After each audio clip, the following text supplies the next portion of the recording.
പ്രിയപ്പെട്ട കുട്ടികളെ, ഇതുപോലെ അധ്യാപകർ നമ്മുടെ പ്രയത്നത്തിന്റെ ഫലമാണ് ഇന്ന് നമ്മൾ വിളവെടുക്കുന്നത്. അതുകൊണ്ട് നമ്മൾ കഥകൾ പഠിച്ചിട്ടുണ്ടല്ലോ അല്ലെ?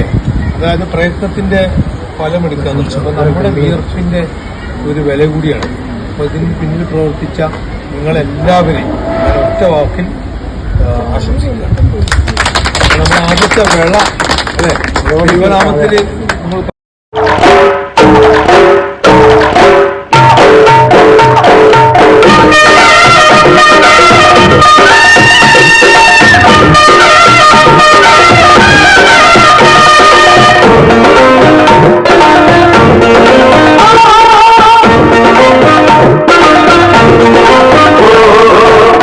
കൊച്ചുവരമ്പിന്മേലെ കൊയ്തെടുക്കണ കതിരോണ്ട് നാടാകെ കല്യാണ സദ്യയൊരുക്കണ്ടേ, ഈ നാടാകെ പൊന്നോണ ചന്തമൊരുക്കണ്ടേ.